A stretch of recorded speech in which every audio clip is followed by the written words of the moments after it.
Okay, welcome. So today I wanted to talk a little bit about homesickness and boarding school and asking the question, is homesickness really more bereavement? And do we really need to understand this a little more deeply? And today I'm going to be sharing stories from quite a few biographies, Minnie Drivers, Managing Expectations, Bear Grylls, Rana Fiennes, Roald Dahl, and just talking about the common occurrence of homesickness, and then also speaking to Joy Schaverien book, Boarding School Syndrome, and just going, okay, what is the impact on a psychological look? So, enjoy. So, yeah, homesickness. I was just reflecting a bit as I've been reading. I bought this at the weekend, Minnie Driver's book. Like I say, what I often do is I'll go into a charity shop when I'm in town every few weeks, and I just see what biographies are there. And I bought this in a charity shop, Bear Grylls, and if they've been to boarding school, then I buy it. Now, what's interesting is that nearly every book that I bought doing that, there's usually a story which is either quite shocking, like abuse, someone trying to kill them, or something like that, a shocking story. And I'm always waiting for the story where someone says, oh, it was amazing. So I was reading this, and I've read through Minnie Drivers before, but she says, so I start boarding. It's a terrible mistake. It is in the top 3 worst mistakes I will ever make. She says, at night in the large dormitory with 7 other girls, I find myself in a ring of hell that Dante somehow missed. Begins with an ache as everyone is brushing their teeth, the knowledge that this part marks the awful creep towards lights out and sleep that will never come for me. I try to keep conversations going as long as possible to stave off the inevitable. One by one they all fall asleep, and I am left alone with the ache that now takes up every part of my body. I lie rigid in this new life, which is in itself inside a new life. I'm so far away from home we had before, and the home we have now. I'm the smallest one who doesn't open inside a Matryoshka doll.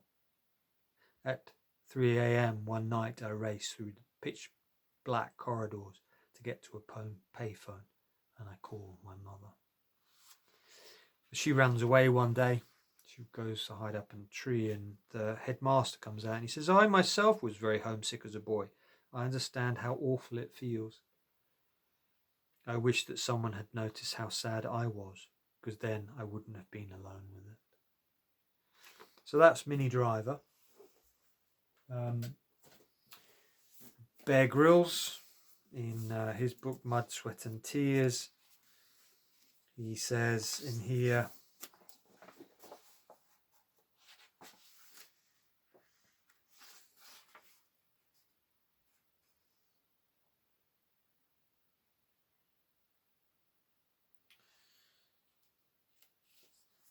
my way was to behave badly and learn to scrap as a way to avoid bullies wanting to target me. It was also a way to avoid thinking about home, but not thinking about home is hard when all you want is to be at home. I missed my mum and dad terribly, and on the occasional night where I felt this worst, I remember trying to muffle my tears in my pillow while the rest of the dormitory slept. In fact, I was not alone in doing this. Almost everyone cried, but we all learnt to hide it. And those who didn't were the ones who got bullied. As a child, you can only cry so much before you run out of tears and learn to get tough. I meet lots of folk nowadays who say how great boarding school is as a way of toughening kids up. That feels a bit back to front to me. I was much tougher before school. I had learnt to love the outdoors and to understand the wild and how to push myself. When I hit school, suddenly all I felt was fear. Fear forces you to look tough on the outside, but makes you weak on the inside. So that's Bear Grylls. And then Randall Fiennes. He says, I think he went age 7 to boarding school. Bear Grylls was age 8. I was packed off to my new English prep school in purple blazer and cap and grey flannels. After sobbing into my pillow for the first week, I came to enjoy Sand Royd Castle in Wiltshire. So he cried for the first week. And then I was reading Ben Fogle talk, the presenter, and he said he was homesick for the first year. I've already read this, but John Kennedy, he was also homesick. And then Roald Dahl in here.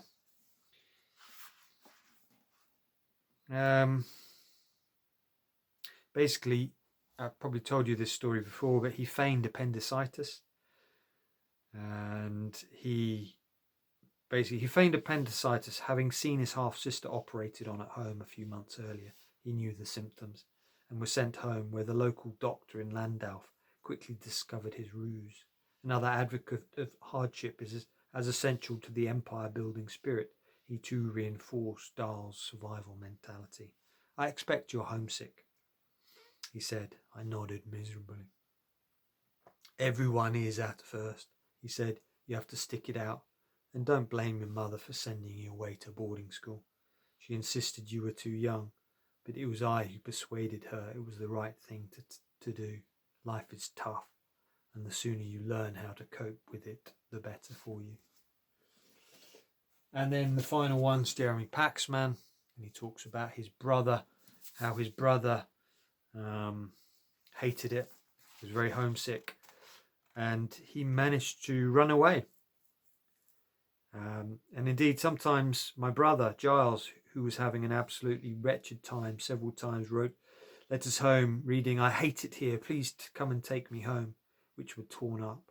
He managed to smuggle a couple of notes out in the pockets of day boys at the school, but our parents thought he was making a fuss about nothing and would eventually settle down. When he finally ran away and barricaded himself in his bedroom at home, they returned him to the school. It was important to them that you did your duty, and putting up with things was part of that. So these are just some of the stories. Again, there are probably a lot more, but I just wanted to move on to Joy's book here and just give you a few references to the bereavement. So what she says is, homesickness has been reframed as bereavement. It's not homesickness, it's bereavement. And I'll read this through. I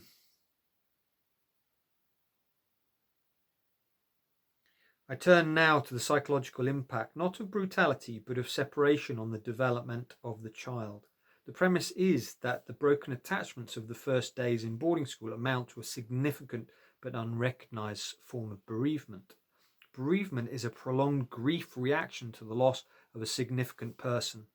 It is commonly referred to the death of a parent or partner, but Colin Murray Park suggests that understanding bereavement can contribute to appreciation of the effects of other forms of loss.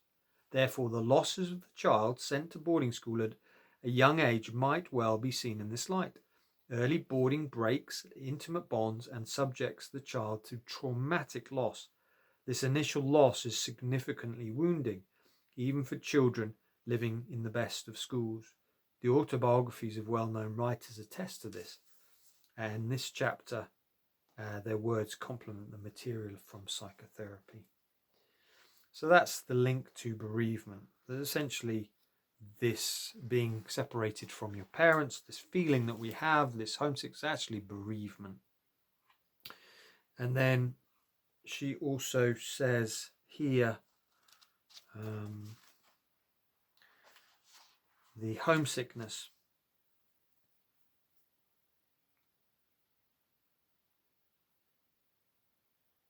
She says this chapter, which is about homesickness and two locations in which it is most acutely felt, the dining room and dormitory, the places where children eat and sleep, are the most profound reminders of loss.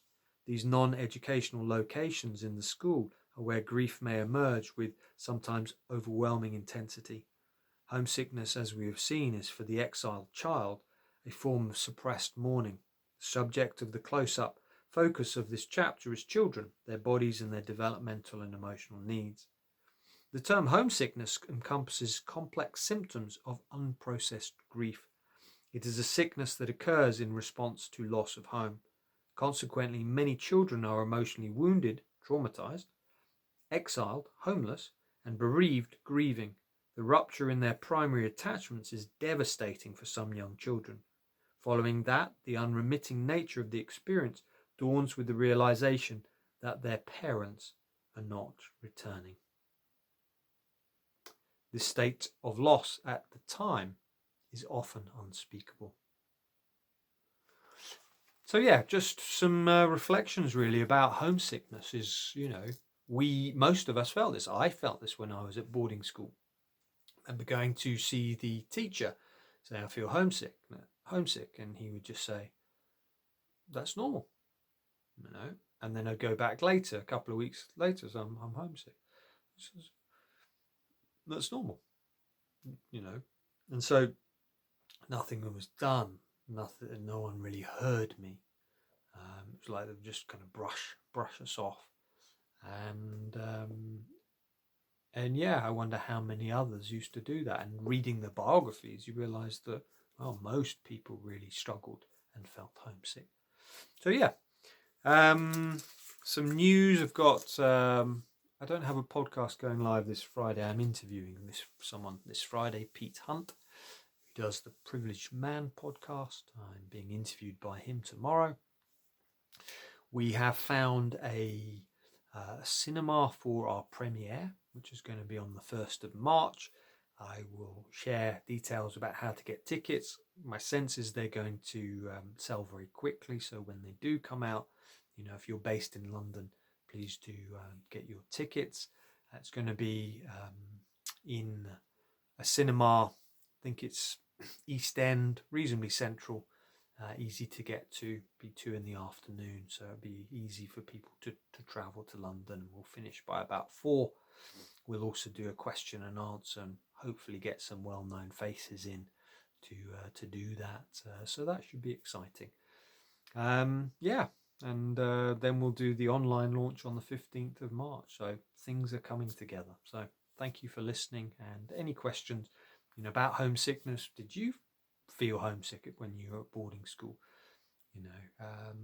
And yeah, please do share. So thank you for your time.